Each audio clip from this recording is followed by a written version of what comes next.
It's okay to play multiple different games at the same time. It's totally fine to hop back and forth between different games that you enjoy playing, says the developer of Palworld. I saw this article the other day, or rather a post from one of the developers of Palworld saying that this type of discourse that the game is dying, it's dead because it lost a certain amount of players in X amount of time is lazy journalism.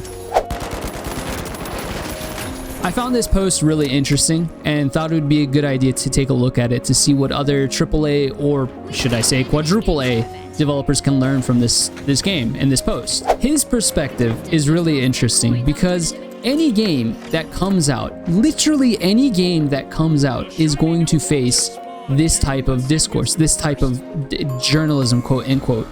Any game that gets submitted these days, if it pops off and takes off, has a large player base or viewers on Twitch, it's inevitable. I can't say that word. I don't know how Thanos says that word. It's inevitable for people to say that.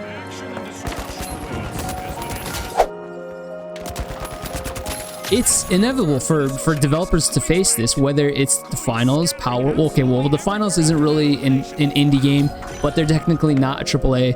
There's also Lethal Company. There's that one other game. What was that other game with the imposters? Among Us. Any game. And it's actually odd that all these games that I listed were indie games, because not only were these the companies, like the indie games are the ones that are usually facing this type of journalism and this type of criticism, should I say, but they're also the ones that get these massive surge of players.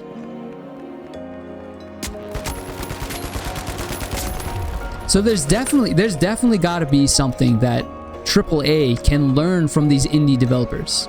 I think to start off with, if you guys read the article, you'll see that the developer, he's a real guy and he's wise. Like, he seems really down to earth. He realizes that behind the screens of his game, behind the numbers in his Steam developer dashboard, dude, I'm popping off by the way, are actual real human beings. Like, they're not just wallets, they're not just cash signs, right? They're not just dollar signs. Dude, what is going on? Can I have a moment to breathe? Thank you. Nope. He views the people that are playing his game as real, living, breathing human beings. And they're gonna get bored of things. They're gonna miss other games that they used to play. They're gonna go back. Hell, maybe they want to rank up a little bit in Valorant. They're gonna hop back and forth.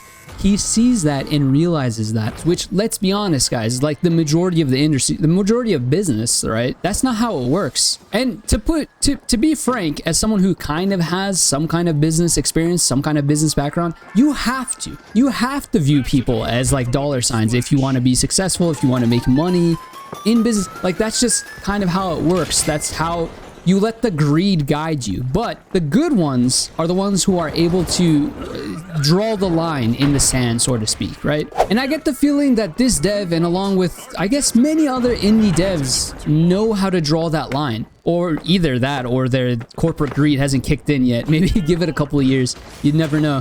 Which, I mean, if you don't believe me, just look at all the big AAA companies out there. Name one AAA company that's not greedy as hell. Valve, greedy as hell. Riot, super freaking greedy. Have you seen their freaking... Whoa, that was that an RPG or something? I can't see. Right, have you seen Valorant's, like, the price for their skins, man? Like, Riot literally just copy paste into a new skin. That's not even a new skin, by the way. It's the same skin, just a different color.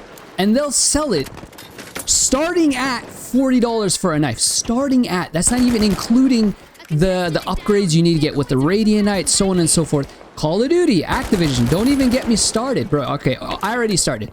I saw this other thing the other day with Activision. I think it was WoW. It was Diablo. They were selling a $70 skin for a horse. A $70 skin, bro. What is that? It was more than the price of the game. No joke. I saw that. I'm like, what are these people on? What are they smoking? Meanwhile, we're over here. The finals is giving us literally like excellent quality like skins and goods and a battle pack, like reasonably priced. I don't really spend money on microtransactions anyways to begin with, but Embark is actually being reasonable about it. Fortnite is super... Okay, wait, I take back what I said. Alright, Epic is probably one of the only companies that are, you know, reasonable when it comes to their greed. Like the value Epic provides for their skins and for their battle, especially their battle pass, I think it's industry leading. Epic in general is a big industry leader. That's just how it is. Like, it's just, who in their right mind prices a skin for $70? A skin for a horse, man, for $70 freaking dollars, bro. Like, what are they smoking? You know how many groceries you can buy for $70? Do you know how many? You could probably buy like 2 bananas for that price. This disposable income to spend on skins that we're gonna use maybe once, that doesn't even look like it. Okay, it looks good, no disrespect to the artist, but it's a skin, right? I'm not gonna hang it on the wall. I'm not gonna freaking put it on my fridge. I'm not gonna wear it like 10 times a year on a t-shirt. It's a skin for a video game. It's a digital, it's a freaking pixel, man. What are you doing? I'm not, no disrespect to anybody who buys that. I got no problem with that. You can spend the money however you want, but charging $70 regardless on whether or not if you spend that money or not is ridiculous. Corporate greed.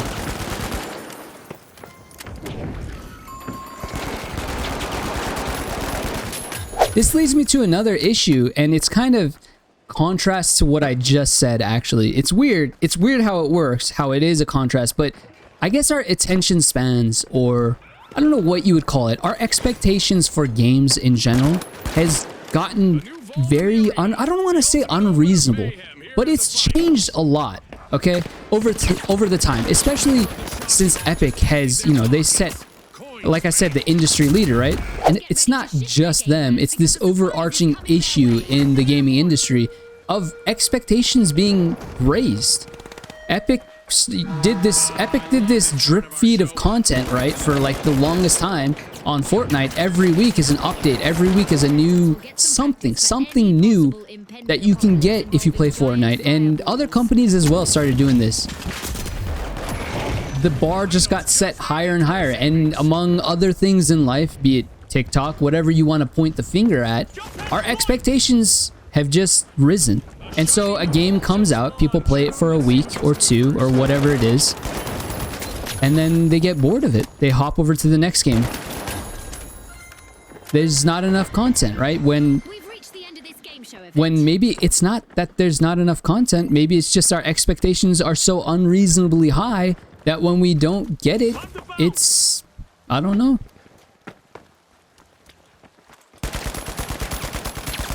We just go to the next game that does give it to us. It's like swiping your finger up on TikTok, right? It's interesting to see that this developer, this Palworld developer, realizes that this is part of life. This is how it works now.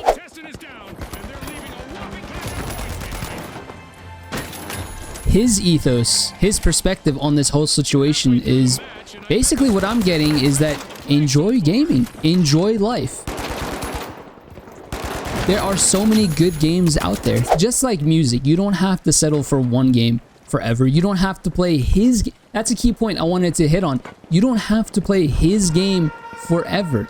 Compare that with modern AAA companies, right? Like Activision, not to keep pointing them out, but they want to squeeze out every single last minute of your time, every single last dollar in your wallet to, you know, prioritize their bottom dollar, to make more money.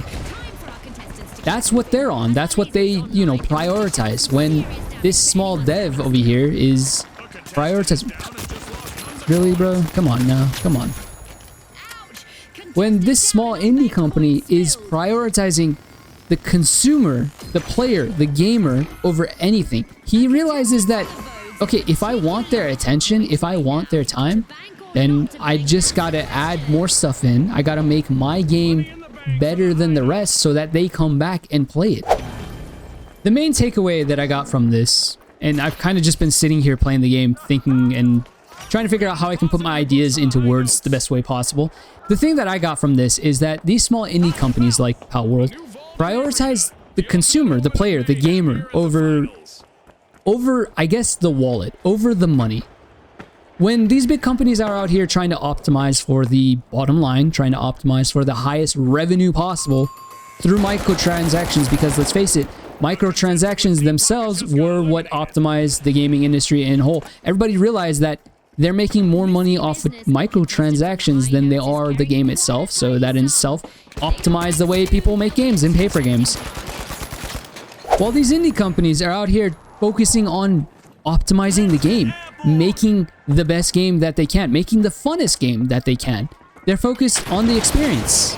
I mean, this guy's thinking is play your game, have your fun, enjoy gaming as a whole, not just our game in general, just enjoy gaming. I mean, where else have you seen a developer say it's okay not to play our game? Name one other developer.